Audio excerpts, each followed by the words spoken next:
Hi guys, so welcome back sa ating YouTube channel. So ito na yung chapter 3 para sa ating vector calculus. So sa chapter 3 we will discuss about the multiple integral. So ang nakapaloob dito is double integral, triple integral, chains of variable. Okay, then yung application na sa probability, application na sa physics o yung ating tawag dito, yung center of mass. Okay, so ito ay medyo tricky. So I think meron din siya application sa spherical saka sa cylindrical. Okay, so again, start muna tayo sa very basic niya. Dun sa double integral, then triple integral afterwards. Okay, so syempre, idea muna ng ating mga babasahin. So, let f of x, y be a continuous function such that f of x, y is greater than or equal to 0 for all x and y on the rectangle r is equal to x, y such that a is less than or equal to x, less than or equal to b, and c is less than or equal to c, less than or equal to d. Okay, so kung napapansin mo noon, so may rectangle dyan. Actually, yung rectangle is yung nasa taas na yan. Okay, so yung rectangle niya length is yung una is yung interval AB tapos interval AC. So kaya rectangle. So yung length niya o yung length niya is yung AB tapos yung width niya is yung CD, yung interval CD. Okay, so ang ginagawa natin dati something dito is something na kukunin natin yung integral niya over that interval. So since area din yung napoform niya, so sa double integral area din naman yung nakukuha natin dito. So gagamitin natin na idea ng ganoon. So sa dalawang interval siya nakapatong. Ngayon, sa video na to or sa lesson na to, pag-uusapan lang natin yung integral in such a way na given lang yung rectangle or yung interval. Okay, so dito yung decision making natin. So again, dito napakadali lang niya. Wala tayong kino-consider na order of differential. Okay, kasi minsan may change of order of differential So yun yung medyo tricky pag-aralan. Okay, so ayun yung kanyang figure. Okay, now the area A of x is equal to integral of CD f of x, y dy is a function of x. So by the slice of cross-section method from single variable calculus, we know that the volume B of the solid under the surface Z is equal to f of x, y, but the above x, y plane over the rectangle R is the integral over AB of the cross-sectional area of AX. So again, ito yung area ng AX natin. Okay, from calculus 1 ay yung area. Okay, so yun yung shade na yung part na yung kulay blue na yan. So ngayon, meron na nakapatong sa kanya. So yun yung gagawin natin. So may nakapatong sa kanya, andun yung CD. So okay, so pag gusto mo kunin yung integral ng area na yan, o yung buong part na yan, including dun sa surface na yun, so ito yung gagamitin natin. So sabi, the volume is just equal the integral from A to B ng A of x dx, where A of x is just integral ng f of x, y from CD. So again, naka-dx. Yung A of x pinalitan lang nito. F of x, y, dy. So kaya yung area of A of x naka-respect sa dy. So kumbaga, horizontal strip yung gamit dun sa una. Okay, so now is, ganito nangyari. So we can also use, so aside from that, okay, so since this is an iterated integral, rather, by the way, this is an iterated, so whenever we say iterated, so hindi natin kino-consider yung order, whether kunin mo siya length by width, width by length, okay lang yon. So yun yung sasabi sa ibig sabihin na iterated or something like that. So ito yung bagay na yan. So pwede ko rin siya pagpalitin, but pag pinagpalit mo, make sure na yung CD, since CD is constraint niya, yung kanyang differential is sa dy, o yung gapang ng kanyang integral is horizontal or horizontal strip. Again, kasi vertical strip pag dx, again, horizontal strip pag dy. So since CD is the horizontal strip, so since CD yung nasa unahan, dapat dy yung huli. Okay, sa loob is dx. Okay, so again, alalahanin nyo, ganun pa rin pagkuha ng integral. So again, pwede gamitin itong nasa unahan or eto. So now, we can simplify actually this thing as this. The integral from C to D, integral from A to B ng f of x, y dx, dy. So again, ano yung unang gagawin? Integral muna ng f of x, y dx, so with respect sa dx from A to B. Then afterwards, integral ng function na yun with respect sa dy from C to D. Okay, so again, this is just idea pa rin ng partial derivative natin. So kung may partial derivative tayo, so sa partial derivative yung variable natin, tinitreat natin as constant kung hindi sa kanya naka-respect. So dito ganoon din. Kung sa partial integration, ganoon din yung dito. Kunyari, naka-dy, tas may x. So yung lahat ng x is considered as constant. Okay, so ganoon yung gagawin natin. Ngayon, so syempre, wala na pa tupik-tupik pa, mag-example na tayo. So actually, medyo mabilis at common lang naman talaga sa atin lahat to. So, ang gagawin lang natin is just simply understand natin ano yung value natin. So, ano yung value na gagamitin natin. So, now, find the volume under the plane Z over, find the volume under the plane Z of ax plus 6y over the rectangle R 0, 1 times 0, 2. So, obviously, this is A, this is CD. So, sir, ganun lagi position? Yes, ganun lagi position. Pag ganyan yung given, ito yung A, ito yung AB, ito yung CD. So, sa ganyang given natin. Okay, so now, proceed tayo sa ating integral. So, for the integral or the volume rather, so for the volume, this is just equal sa, apply na natin ito, gamitan natin. So, integral from CD, so integral from 0 to 2, integral from 0 to 1, tama, nung f of x, y. So, yung z natin, alam natin na siya yung f of x, y. So, this is just 8x plus 8x plus 6y. So, dy na nalagay ko. 6y. Tapos, una natin sa loob is syempre, dx, dy. Okay? So, for the elegant, or for the diligent side ng solution natin or something na napaka-elegant tapos madali intindihin, magkakaroon tayo ng something bracketing. Okay? So, in such a way na ibabracket lang muna natin yung una. So, this is just equal sa b is equal sa integral from 0 to 1. So, yung ginagawa ko lang din sa proba, integral from 0 to 1 ng 8x plus 6y dx. Okay? Then, this is dy. Okay, so we need to integrate. This is integral from 0 to 1 ng anong lalabas sa value dyan? That is simply 8x, that is 8x squared over 2. So 8 power by power rule, 8x squared over 2. So that is 4x squared. So this is 4x squared, then plus 6yx. Then yung boundary is from 0 to 1. Okay, then that is dy. So again, skip pag 0, automatic skip mo na para di na tayo mahirapan. So since 0 yan, so this is just 1, 1. So this is just equal sa volume is equal to integral from 0 to 1 ng 4, kasi 4, 1 squared, then plus 6y, 1. Okay, minus 0. Okay, then this is just dy. So arrange lang natin konti. This is just equal sa volume integral from 0 to 1 ng 4 plus 6y, then dy. Okay, now, arrange ulit, integrate ulit natin. So, integral with respect sa y naman, this is just equal sa volume is equal to 4y plus 6y squared over 2. Then, boundary is from 0 to 1.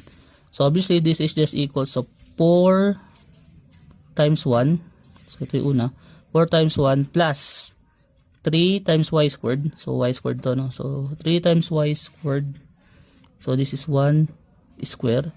Then, minus 0. So, obviously, volume is just equal sa 4 plus 3. So, that is 7.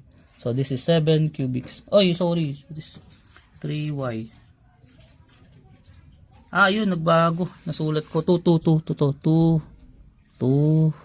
Nakopya ko. 2. Ito ay 2. So, this is just simply burahin natin to. So, again, this is just equal sa 4 times 2 plus 3 times 2 square minus 0. Okay, so therefore, volume is just equal sa 4 times 2 is 8 plus 3 times 4 is 12. So, that is 20. Since volume, that is 20 cubic units.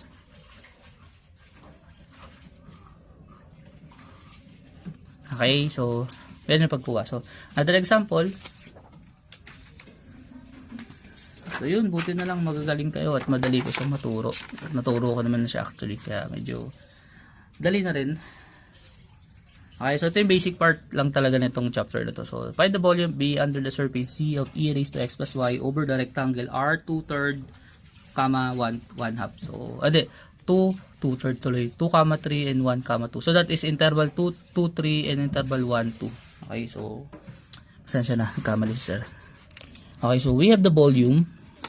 So, write natin. So, the volume is just equal sa, pinakamabilis natin way na gawin natin just is integral from 1 to 2. Tapos, i-bracket na natin.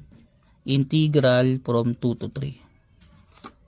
Tapos, ng e raised sa x plus y. Then, this is just dx. This is just dy. Okay, so again, sir, pwede ko gamitin dy dx. Yes, kung dy yung ginamit mo, make sure na 1 to 2, tapos 2 to 3 sa dulo. Okay, so parehas lang naman yung lalabas. So, ikaw na rin din mag-check para ma-verify nyo, ha. So, again, kung gusto mo baliktarin yung order, so yung order ng differential, make sure na baliktad din yung order ng upper boundaries and lower boundaries natin. Okay, so since iterated siya, again, wala siyang nagago dito. So, at the same time, nasa rectangle lang siya. So, we can use length times width or width times length. Okay, so wala kasing nagbabago actually doon. So, walang negative dito na makukuha. Okay, so this is just equal sa volume, or integrate ko na lang. So, integral from 1 to 2 ng integral ng e raised to x plus y dx. So, obviously, ang integral niya is something na y. Okay, kasi so something na y, I think y, no? So alam ko may y. E raised to x plus y. Sorry, magiging constant si y. So, actually, e raised to yan, no? So, nalito na naman ako sa derivative, sa integral rather. So, e raised to u. So, u is x plus y. So, on du is just dx. Okay, so du is just dx. So, lumalabas pala na constant si y. So, parang e raised to x plus 4 lang siya. Lumalabas lang na e raised to x plus 4 lang sagot. So, meaning, ang sagot lang dito is e raised to x plus y. So, this is e raised to x plus y lang. Then, boundary is from 2 to 3. Then, yung x yung papalitan na. Then, dy. Again, yung x yung papalitan. This is equal sa integral from 1 to 2. Nang una is e raised sa 3 plus y minus e raised sa 2 plus y. Then this is just dy. Okay, so next is simplify pa natin yung further, no? Or I think hindi na kaya. Ayun, hindi na kaya. So integrate na natin ulit yan. So integrate with respect sa y. So this is just equal sa ganun pa rin naman. So ang integral niya is just integral ng e raised sa 3 plus 2 plus y is just e raised sa 3 plus y pa rin. Okay, minus integral nito is just e raised sa 2 plus y pa rin. Then the boundary is from 1 to 2. Okay, then substitute lang natin. This is just equal sa e raised sa 3 plus 2 minus e raised sa 2 plus 2. So ito yung una. Minus e raised sa 3 plus 1 minus e raised sa 2 plus 1. Okay, so kung tama ko ng boundary. So the volume B is just equal sa e raised to 5 minus e raised to 4 minus e raised to 4 minus e raised to 3. So plus rather. Kasi magkakaroon ng plus doon. So this is just equal sa volume e raised to 5 minus 2e raised to 4 plus e raised to 3. This is cubic units. Okay, so wag mo na kunin yung decimal, okay na yan sa e. So integrate, multiple integral lang naman tayo. Okay, so actually mas exacto yan. So exact yung form niyan. So for example, 1 over 2, 2 over 37, eksakto sa akin yun rather than sa decimal form niya. Kunyari kinuha mo yung decimal niya, mas eksakto sa akin yung fraction. Okay, so similar din siya pag exponential or mga pi. So mas eksakto sa akin pag yung pi yung nilagay mo, yung exponential e, yung rational number e yung nilagay mo, okay lang yun. Okay, so tandaan nyo mga yan. Okay, so now, evaluate the integral. So this is integral from 0 to 2 pi, 0 to pi ng sin x plus y dx dy. So yun, medyo madali ulit. Buti na lang, madali to. So parang refresher course lang din talaga siya actually. So we need to solve for this value. So hanap lang ako ng paano mangyayari sa kanya.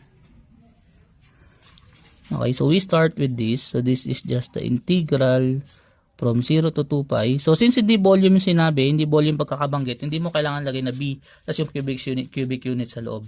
Okay, although alam natin na volume yung nare-represent niya.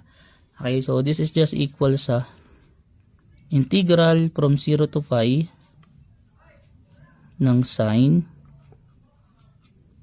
x plus y dx, tapos sa labas dy.